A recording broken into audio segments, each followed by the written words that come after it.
반갑습니다. 온라인 수요 성경 공부 시간입니다. 오늘은 제8강 엘리바스와 두 번째 논쟁을 공부하겠습니다.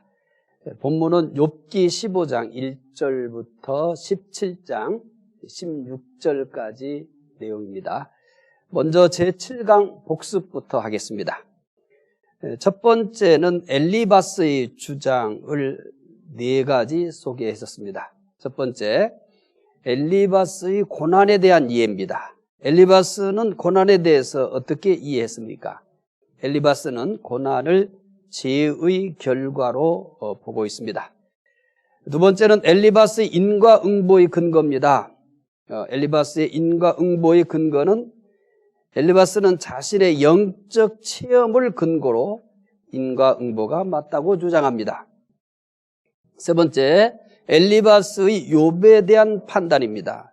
엘리바스는 욥이 하나님처럼 의로워질 수 있다고 하던 중 재앙을 만났다고 판단하였습니다. 그래서 욥의 교만을 지적하였습니다. 엘리바스의 신관입니다. 엘리바스는 은혜가 없는 신관이었습니다. 두 번째, 욥의 대답입니다. 엘리바스의 주장에 대한 욥의 대답 네 가지를 소개해 드렸었습니다. 첫 번째, 엘리바스에게 고통을 말했습니다. 두 번째는 친구에 대한 불만을 말합니다. 욥은 자신이 하나님을 경외하지 않는다 할지라도 친구들은 자신을 위로해야 한다는 것입니다. 사실 당시 욥이 겪고 있는 고난은 욥에 대해서 설령 어떤 잘못이 있다 할지라도 그 잘못을 지적하기 어려운 상황입니다. 그래서 욥은 친구들에게 비록 자신이 하나님을 경외하지 않는다 할지라도 친구들만큼은 자신을 위로해야 한다라고 말했습니다. 세 번째, 하나님께 고통을 호소합니다. 네 번째는 무죄를 주장하게 됩니다. 오늘은 엘리바스와의 두 번째 논쟁입니다. 두 번째 논쟁도 첫 번째 논쟁과 마찬가지로 인과응보의 관점에서 욥을 정죄합니다. 다른 점이 있다면 두 번째 논쟁은 첫 번째 논쟁보다 더 적극적으로 욥을 정죄한다는 사실입니다. 사실 엘리바스는 세 친구 가운데 가장 연장자입니다. 그리고 성격도 다른 뒷친구보다는 좀 부드러운 편이었습니다. 그래서 첫 번째 논쟁에서는 조심스럽게 논쟁을 시작을 했습니다. 그런데 엘리바스와의 두 번째 논쟁에서는 첫 번째 논쟁과는 한이하게 다른 그런 모습을 보여줍니다. 자, 엘리바스의 주장 살펴보겠습니다. 첫 번째, 욥이 무죄하다는 것을 정죄합니다. 기억하시죠? 엘리바스와의 첫 번째 논쟁에서 욥이 대답하는 것 중에 마지막으로 한 것이 뭐였냐면 자신의 무죄를 주장했었습니다. 이에 대해서 엘리바스와의 두 번째 논쟁에서 제일 먼저 지적한 것이 뭐냐면 욥이 무죄하다라고 하는 것을 정죄합니다. 엘리바스는 두 번째 논쟁에서 욥이 죄 때문에 고난을 당한다고 더 강력하게 정죄합니다. 욥기 15장 5절부터 6절 내용 확인해 보겠습니다. 자, 가정에서 함께 말씀을 읽도록 하겠습니다. 욥기 15장 5절부터 6절입니다. 내 죄악이 내 입을 가르치나니 내가 간사한 자의 혀를 좋아하는구나. 너를 정죄한 것은 내가 아니요 내 입이라. 내 입이 내게 불리하게 증언하느니라. 욥이 죄가 없는데도 고난을 당하고 있다는 말을 들은 엘리바스는 거짓말을 하는 것으로 간주하였습니다. 그래서 너를 정죄한 것은 내가 아니요 내 입이다 이렇게 한 겁니다. 욥이 나는 죄가 없는데 고난을 당한다 하면서 무죄를 주장했잖아요. 이것에 대해서 엘리바스는 어떻게 받아들이냐면 욥이 거짓말을 한 것으로 간주한 겁니다. 그래서 너를 정죄한 것은 내가 아니요 내 입이다 이렇게 얘기한 겁니다. 엘리바스는 이에 머물지 않고 욥이 무죄하다는 것에 틀렸다는 것을 말합니다. 이제 첫 번째에서 이제 무죄에 대해서, 무죄한 것에 대해서, 무죄하다라고 하는 것에 대해서 정죄를 하지만 조금 더 나갑니다. 욥기 15장 14절부터 16절 이렇게 엘리바스는 얘기합니다. 사람이 어찌 깨끗하겠느냐? 여인에게서 난 자가 어찌 의롭겠느냐? 하나님은 거룩한 자들을 믿지 아니하시나니 하늘이라도 그가 보시기에 부정하거든. 하물며 악을 저지르기를 물마심 같지 않은 가증하고 부패한 사람을 용납하시겠느냐? 엘리바스는 여인에게서 난 자가 어찌 의롭겠느냐 하면서 욥이 무죄하다는 것을 정죄합니다. 그리고 욥의 고난은 다시 분명히 밝히지만 죄 때문이라는 것을 분명히 합니다. 그래서 욥이 무죄한 것에 대해서 여인에게서 난 자는 어떻게 의롭겠느냐 하면서 이 무죄에 대해서, 욥이 무죄하다고 하는 것에 대해서 엘리바스는 정죄를 하는 겁니다.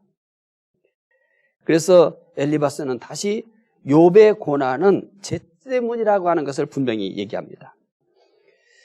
욥도 모든 사람이 죄인이라는 사실을 압니다. 몰라서 욥이 무죄를 주장하는 건 아닙니다. 보편적 의미에서 죄 때문에 고난을 당한다는 것도 압니다. 사실 보편적 의미로 생각한다면 우리가 살면서 겪게 되는 모든 고난의 근본적인 이유는 죄입니다. 욥이 이런 것을 모르는 것은 아닙니다. 욥이 무죄를 주장하는 것은 자신이 죄인이 아니라는 의미가 아닙니다. 자신이 현재 받고 있는 고난과 관련해서 무죄하다는 것입니다. 자신이 현재 모든 것을 잃는 고난을 받을 만한 직접적이고 특별한 죄는 없다는 겁니다. 욥은 고난을 받고 있는 것이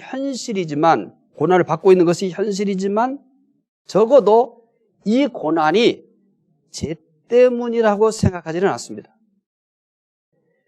물론 욥이 보편적 의미에서 모든 사람들은 죄인이고, 그리고 그 보편적 의미에서 모든 고난의 근원 속에는 죄가 있다는 것을 욥도 압니다. 그러나 지금 욥이 겪고 있는 고난에 대해서만큼은 자신이 이와 같은 엄청난 고난을 당하는 것은 자기가 어떤 특별한 죄를 지었기 때문이다라고는 생각하지 않습니다. 자기가 죄를 지어서 이런 고난을 당한다고 생각하지 않지만 그렇다고 이 고난의 이유를 아는 것은 아닙니다. 참 답답할 노릇이죠. 분명히 자신은 확신하는데 지금 이 고난은 자기가 죄 때문에 받는 건 아니에요.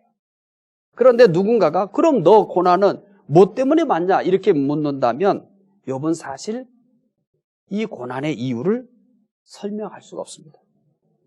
이유를 모르는 고난 앞에서 욥은 절규하고 있는 겁니다. 모든 고난을 죄와 연결하는 것은 어리석습니다. 보편적인 의미에서 죄 때문에 고난이 있는 건 사실입니다. 하지만 세상의 모든 고난을 보편적인 의미로 해석할 수는 없습니다. 약한 사람이 강한 사람에게 고난을 당할 수도 있습니다. 이게 세상이에요. 약하기 때문에 강한 사람에 의해서 고난을 당하는 것이 세상이에요. 또 선인이 악인에게 고난을 당할 수도 있습니다. 우리는 얼마든지 이런 것들을 경험하며 삽니다. 하나님의 심오한 계획에 의한 고난을 당할 수도 있어요. 그러니까 약한 사람이 악한 사람에게 고난 당하는 일도 여러분도 경험해 보셨잖아요. 또 선인이 악인에게 고난을 당하는 것도 여러분이 경험해 보셨잖아요. 또 하나, 하나님의 심오한 계획에 의해서 고난을 당할 수도 있습니다. 따라서 엘리바스가 욥의 고난을 무조건 죄 때문이라고 하는 것은 잘못된 겁니다. 자, 두 번째, 욥이 교만하다고 정죄합니다. 엘리바스는 욥의 태도에 대해서 교만하다 이렇게 정죄합니다. 먼저는 자신의 말에 욥이 대하는 태도를 놓고서 교만하다고 지적합니다. 성경 확인해 볼까요? 욥기 15장 7절부터 10절입니다. 욥기 15장 7절부터 10절.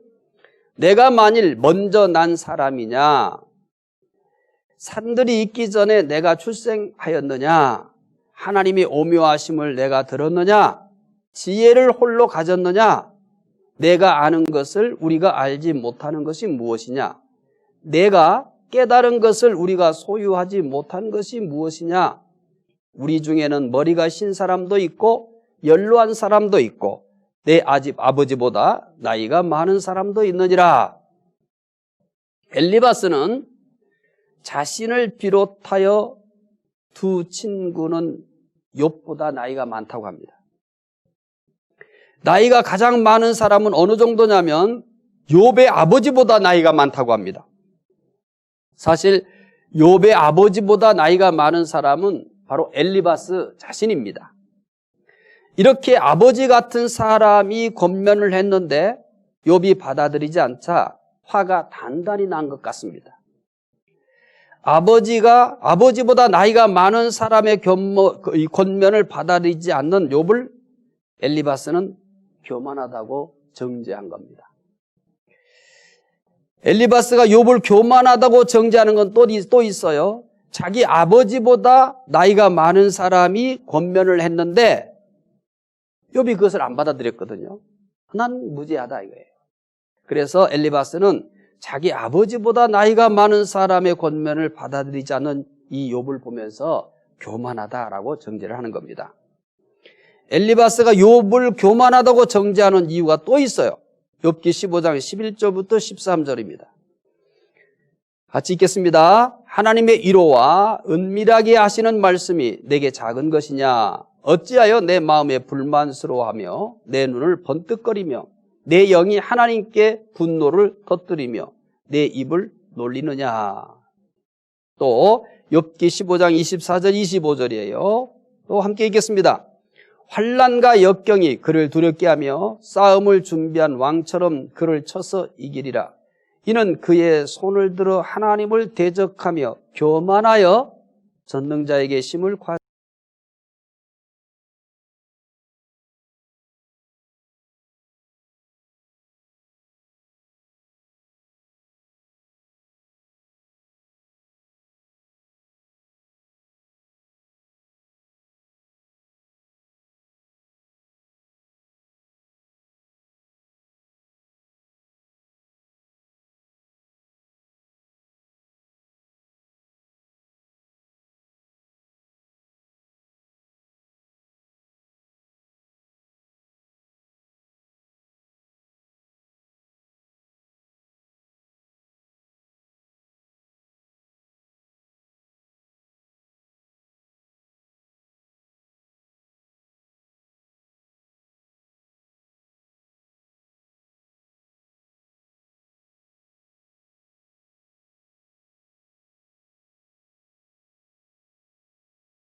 재난을 주는 위로자다 이렇게 얘기하잖아요. 또 나를 심지어 조롱하는 자다 이렇게 얘기하잖아요. 참된 위로자는 하나님 한 분밖에 없다는 것을 마음에 잘 새기셔야 됩니다. 고린도후서 1장 3절부터 5절 참고로 이 말씀을 함께 읽어보겠습니다. 찬송하리로다. 그는 우리 주 예수 그리스도의 하나님이시요 자비의 아버지시요 모든 위로의 하나님이시며 우리의 모든 환난 중에서 우리를 위로하사 우리로 하여금 하나님께 받는 위로로서 모든 환난 중에 있는 자들을 능히 위로하게 하시는 이시로다. 그리스도의 고난이 우리에게 넘친 것 같이 우리가 받는 위로도 그리스도로 말미암아 넘치는도다. 참된 위로자는 하나님 한 분밖에 없다는 것 꼭 마음에 새기시기를 바랍니다. 두 번째, 하나님의 침묵에 대해서 불만을 말합니다. 욥이 첫 번째는 친구들에 대한 불만을 말했어요. 그 불만의 내용은 재난을 주는 위로자다, 나를 조롱하는 자들이다 라고 이렇게 불만을 말합니다. 하나님의 침묵에 대해서 불만합니다. 욥은 친구들의 정죄에 대해서만 불만이 있는 것은 아닙니다. 하나님의 침묵에 대해서도 불만을 토로합니다. 이제 욥기 16장 6절부터 16절은 하나님의 침묵에 대한 불만을 말하는 내용입니다. 말씀 우리 함께 읽어봅시다. 내가 말하여도 내 근심이 풀리지 아니하고 잠잠하여도 내 아픔이 줄어들지 않으리라. 이제 주께서 나를 피로하게 하시고 나의 온 집안을 패망하게 하셨나이다. 주께서 나를 시들게 하셨으니 이는 나를 향하여 증거를 삼으심이라. 나의 파리한 모습이 일어나서 대면하여 내 앞에서 증언하리다. 그는 진노하사 나를 찢고 적대시 하시며 나를 향하여 이를 갈고 원수가 되어 날카로운 눈초리로 나를 보시고 무리들은 나를 향하여 입을 크게 벌리며 나를 모욕하여 뺨을 치며 함께 모여 나를 대적하는구나. 하나님이 나를 악인에게 넘기시며 행악자의 손에 던지셨구나. 내가 평안하더니 그가 나를 꺾으시면 내 목을 잡아 나를 부서뜨리시며 나를 세워 관역을 삼으시고 그의 화살이 사방에서 날아와 사정없이 나를 쏘므로 그는 내 콩팥을 꿰뚫고 그는 내 쓸개가 땅에 흘러나오게 하시는구나. 그가 나를 치고 다시 치며 용사같이 내게 달려드시 내가 굵은 배를 꿰며 내 피부에 덮고 내 뿔을 티끌에 더럽혔구나. 내 얼굴은 울음으로 붉었고 내 눈꺼풀에는 죽음의 그늘이 있구나. 욥의 입장에서 하나님의 침묵은 하나님께서 자신에 대해서 관심이 없으며 친구들의 정죄를 정당한 것으로 인정하는 것처럼 느꼈습니다. 그래서 하나님에 대해서까지 불만을 말하게 되었습니다. 좀 전에 우리 함께 읽었던 욥기 6장 6절부터 16절은 하나님의 침묵에 대한 욥의 절절한 이 고백입니다. 하나님이 침묵하시면 두 가지가 생각이 들어오는 거예요. 하나는 자신에 대해서 무관심한, 욥 자신에 대해서 관심이 없다는 생각이 들어간 거고, 또 하나는 지금 욥 앞에서 욥을 정죄하는 이 친구들의 정죄를 정당한 것으로 인정하는 것처럼 느껴지는 거예요. 그래서 하나님에 대해서까지 욥은 불만을 털어놓는 겁니다. 하나님의 침묵, 이해하는 것이 쉽지는 않습니다. 그러나 하나님의 침묵은 우리가 언제나 겪을 수 있는 현실이기도 합니다. 하나님의 침묵은 욥만이 경험한 것은 아닙니다. 다윗도 하나님의 침묵을 경험합니다. 시편 13편 1절 다윗의 고백입니다. 함께 읽어보겠습니다. 여호와여 어느 때까지니까 나를 영원히 잊으시나이까? 주의 얼굴을 나에게서 어느 때까지 숨기시겠나이까? 이게 다윗이 하나님의 침묵에 대해서 절규하는 내용입니다. 나를 영원히 잊으시나이까? 주의 얼굴을 나에게서 어느 때까지 숨기시겠습니까? 하나님의 침묵에 대해서 다윗이 느낀 것은 하나님이 나를 잊은 것으로 느낀 겁니다. 그리고 하나님이 자기 자신에 대해서 숨으신 것으로 생각한 겁니다. 그러면 다윗만 하나님의 침묵을 경험했는가? 그렇지 않습니다. 아삽도 하나님의 침묵을 경험합니다. 아삽의 고백입니다. 시편 74편 1절입니다. 하나님이여, 주께서 어찌하여 우리를 영원히 버리시나이까?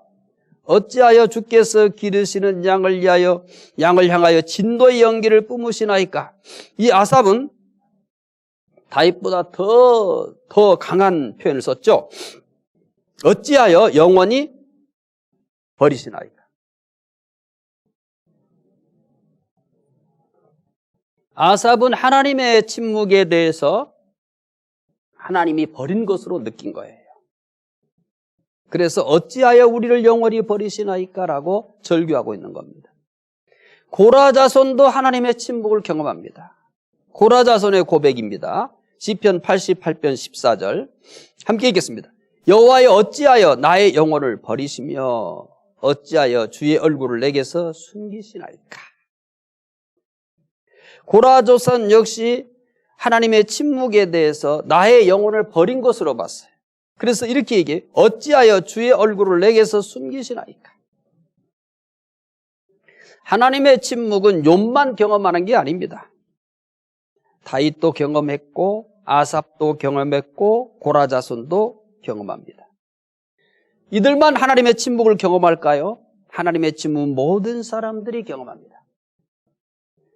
아마 온라인 수요 성경 공부하시는 분들 중 가운데도 이 하나님의 침묵을 경험하면서 매우 힘들어 하셨을 때도 있을 겁니다. 그런데 이 사람 편에서 하나님의 침묵이지 사람 편에서 하나님의 침묵이에요. 하나님 편에서는 침묵이 아닙니다. 하나님은 항상 우리와 함께 하십니다.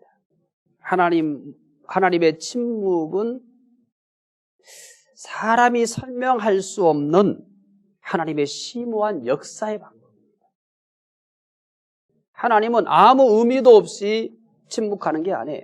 그러니까 우리 사람 편에서 하나님의 침묵이라는 표현을 쓰는 것이지 하나님 편에서는 한 번도 침묵하신 적이 없어요. 하지만 우리 편에서 느낀 대로 우리는 이 욥도 그렇게 얘기하고 있고 다윗이나 아삽이나 고라도 하나님의 침묵을 얘기하고 있기 때문에 침묵이라는 단어를 선택을 하고 있습니다. 하나님의 침묵이 똑같은 건 아니니까 하나님의 침묵은 사람들이 설명할 수 없는 하나님의 심오한 역사의 한 방법이다. 이렇게 이해하시면 좋겠습니다. 우리가 사람 편에서 이 하나님의 침묵을 설명할 수 있는가라고 얘기한다면 설명할 수가 없죠. 만약에 이것을 설명할 수 있다면 우리는 침묵이라는 표현은 쓰지 않을 겁니다. 설명할 수 없기 때문에 침묵이라고 얘기하는 겁니다. 그렇지만 이것은 우리 편에서 침묵이지 하나님 편에서는 침묵이 아닙니다. 그때도 하나님은 우리가 알지 못하지만 우리가 침묵이라고 하는 그 순간에도 하나님은 역사하고 계십니다. 그런데 그 하나님의 심오한 역사를 인간이 모르는 거죠. 욥은 엘리바스와 두 번째 논쟁에서 친구들에 대한 불만과 하나님의 침묵에 대한 불만을 말했죠. 17장 가서는 자신의 고통을 말합니다. 자, 자신의 고통을 말합니다. 이제 욥의 고통을 또 살펴봅시다. 욥기 17장 1절 나의 기운이 쇠하였으며 나의 날이 다하였고 무덤이 나를 위하여 준비되었구나. 욥이 이제 논쟁 가운데서 빼놓지 않는 것 중에 하나 있어요. 무죄도 주장하지만은 자기의 고난도 꼭 언급합니다.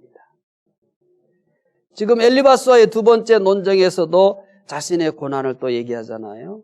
나의 기운이 쇠하였으며 나의 날이 다하였고 무덤이 나를 위하여 준비되었구나. 욥은 이제 자신의 기운은 다 했고요. 자신의 날도 다 됐고요.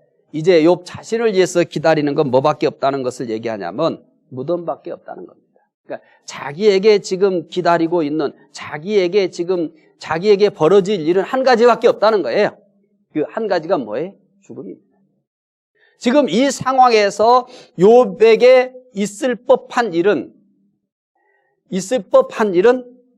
죽음밖에 더 뭐가 있겠냐. 욥이 지금 그렇게 생각하는 거예요. 지금 내 상황에서 내 앞에 있을 일이 뭐가 있겠어요? 욥은 죽음밖에 없다. 그래서 나를 위하여 기다리는 것은 무덤밖에 없다라고 얘기합니다. 또 이렇게 얘기합니다. 욥기 17장 7절 읽어보겠습니다. 내 눈은 근심 때문에 어두워지고 나의 온 지체는 그림자 같구나. 참 기가 막힌 표현이죠. 나의 온 지체는 뭐 같대요? 그림자 같다. 있으나 없는 것처럼 느껴지는 겁니다.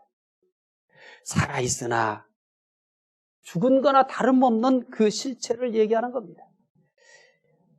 자, 이 정도라고 한다면 욥이 지금 느끼고 있는 고통과 고뇌가 얼마나 심각한지를 알겠죠. 나의 온 지체는 그림자 같구나. 지금 어떻게 숨을 쉬면서 살고 있지만 이게 사는 거냐? 이게 살아있다고 할 수 있겠느냐? 욥은 더 이상 약해질 것이 없을 정도로 약해졌다고 합니다.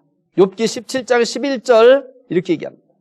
나의 날이 지나갔고 내 계획, 나의 마음의 소원이 다 끊어졌구나. 이 표현도 마찬가지잖아요. 욥은 고난 때문에 미래의 계획이나 소원이 다 사라졌다고 해요. 나의 날이 지났고 내 계획, 나의 몸의 소원이 다 끊어졌구나. 그럼 이 상황이라고 한다면 뭐밖에 없어요? 역시 마찬가지입니다. 나에게 죽음밖에 더 있겠느냐? 고난은 욥만 겪는 게 아닙니다. 모든 사람에게 고난이 있습니다. 특히 다윗은 시편 34편 19절에서 이런 표현을 해요. 의인은 고난이 많다. 이거 어떻게 이해해야 됩니까? 우리가 알고 있는 것은 의인은 만사 형통하는 거라고 우리가 이런 공식을 우리 머릿속에 이렇게 넣고 살지 않았어요? 아닌가요? 우리가 보편적으로 많이 했던 얘기가 뭐냐면 의인은 만사 형통하는 거 아닙니까? 그런데 우리는 우리에게 좋은 것만 기억을 하고 있는 거예요. 이렇게 말한 것은 기억을 못 하시죠? 의인은 고난이 많다. 기억을 하고 싶지 않은 걸까요? 진짜 모르는 걸까요? 아니면 의도적으로 기억을 안 하는 걸까요? 분명히 하나님은 우리에게 가르쳐 주셨어요. 의인은 고난이 많다. 사람마다 고난의 종류만 다르지 모든 사람이 고난을 당합니다. 피할 수 없는 일입니다. 자, 네 번째, 무죄를 고백합니다. 욥은 친구들에 대해서 불만이 있고 침묵하시는 하나님에 대해서도 불만이 있습니다. 하지만 욥이 포기하지 않는 것이 있습니다. 자, 친구들에게도 불만이 있어요. 또 하나님의 침묵에 대해서도 불만이 있어요. 또 자신의 고통을 말하면서 뭐밖에 없대요? 내 앞에 죽음밖에 없지. 이렇게 살아있는데 이런 모양인데 뭔 소망이 있다고 합니까? 기다리는 건 무덤밖에 없다고 하잖아요. 자신의 온 지체는 그림자 같다고 하잖아요. 이 상황에서도 욥이요 포기하지 않는 게 있어요. 대단합니다. 그게 뭔지 아세요? 욥기 16장 17절 읽읍시다. 그러나 내 손에는 포악이 없고 나의 기도는 정결함이라. 욥이 이렇게 친구들에게 불만을 얘기하고 하나님의 침묵에 대해서도 불만을 얘기하고 자신의 고난에 대해서 이제 내 앞에 있을 것이 죽음밖에 더 있냐? 내가 지금 이게 살아있는 거냐? 하면서 그림자 같다. 이렇게 얘기했지만은 그럼에도 불구하고 뭐만은 끝까지 포기하지 않냐면 무죄입니다. 욥이 포기하지 않는 것은 자신이 무죄하다는 겁니다. 고난과 관련해서는 무죄하다는 것을 굽히지 않습니다. 욥은 자신이 지금 고난을 당하고 있는 것은 분명하지만 그 원인을 알 수 없다고 합니다. 모든 고난이 죄 때문만은 아닙니다. 이미 말씀을 드렸잖아요. 약한 사람이 강한 사람에 의해서 고난을 당할 수도 있습니다. 죄의 문제가 아닙니다. 선인이 악인에게 고난을 당할 수도 있습니다. 이것은 죄의 문제가 아닙니다. 또 하나님의 심오한 섭리에 의해서 고난을 당할 수도 있습니다. 이럴 때는 고난이 죄의 문제가 아니거든요. 그래서 모든 고난이 죄 때문만은 아닙니다. 욥처럼 시험으로 인한 고난도 얼마든지 있습니다. 현실적으로 해석하기 어려운 고난도 있습니다. 고난을 제발 단순하게 보지 마십시오. 엘리바스처럼 무조건 이렇게 인과응보로만 해석하시면 안 됩니다. 그런데 이런 경향이 굉장히 많습니다. 그렇기 때문에 욥기가 이렇게 기록되어 있고 욥기를 통해서 끊임없이 이 고난의 원인이 뭐냐라고 하는 논쟁을 벌이게 된 겁니다. 이것은 단순히 오늘 엘리바스와 두 번째 논쟁이 있지만 엘리바스는 분명히 두 번째 논쟁에서 똑같이 이 고난의 원인은 죄라고 지적을 하는 거죠. 그래서 이와 같은 인과응보의 근거를 첫 번째 논쟁에서는 어떤 근거를 제시했어요? 자신의 주관적인 영적 체험을 근거로 이 고난이 죄라고 하는 인과응보의 근거로 삼은 거예요.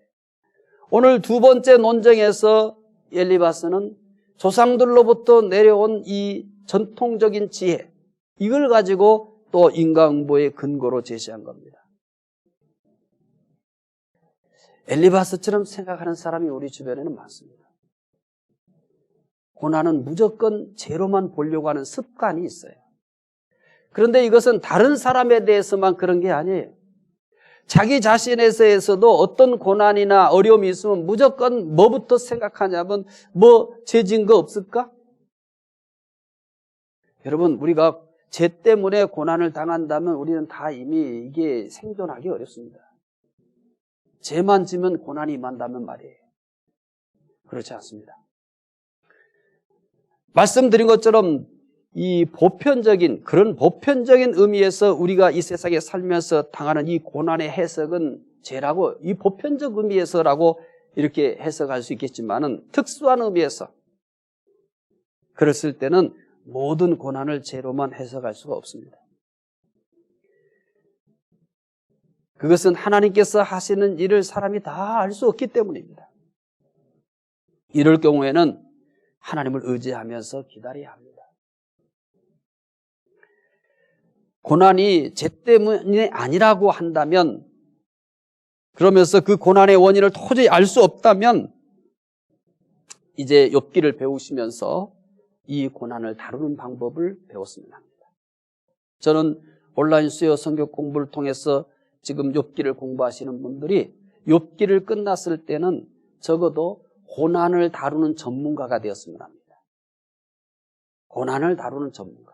그러면요, 우리가 이 세상을 살아가면서 인생을 훨씬 더 잘 살 수 있습니다.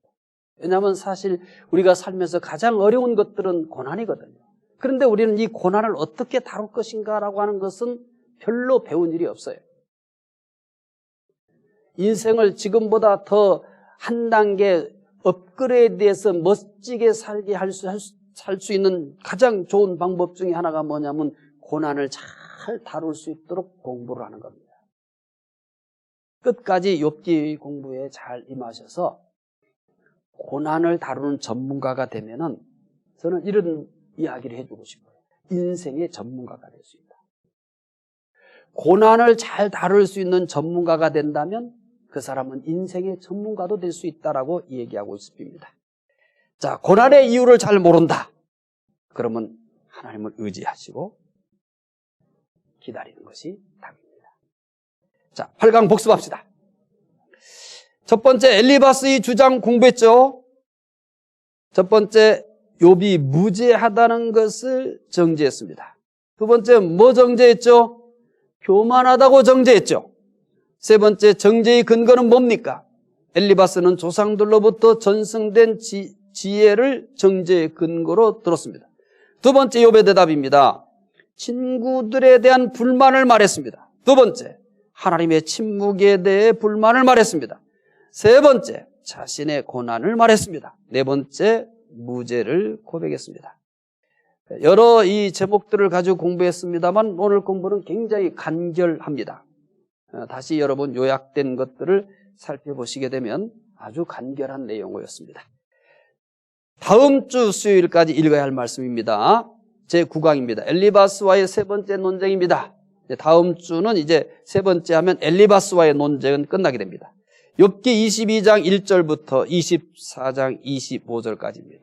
이 본문이 좀 길기 때문에 이 시간에 같이 읽을 수는 없어요. 그러니까 꼭 읽어오셔야 이 오늘 공부하는데 여러분들이 훨씬 더 쉽게 공부할 수가 있겠습니다. 자, 기도하겠습니다. 하나님, 엘리바스와의 두 번째 논쟁에서도 엘리바스는 욥을 끊임없이 정죄합니다. 고난의 원인을 엘리바스는 두 번째 논쟁에서도 죄라고 지적합니다.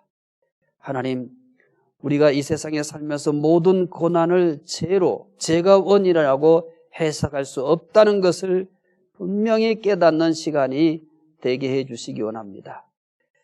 때로는 우리가 이 땅에 살면서 그 고난의 원인을 모르지만은 그러나 분명한 것은 하나님의 선한 계획이 그 안에 있다는 사실을 믿고 기다릴 수 있도록 도와주시기 원하옵나이다. 하나님, 욥기를 공부해 가면서 우리는 고난을 잘 다룰 수 있는 그런 전문가가 될 수 있도록 지혜를 주시기 원합니다. 감사하며 예수님 이름으로 기도드리옵나이다. 아멘.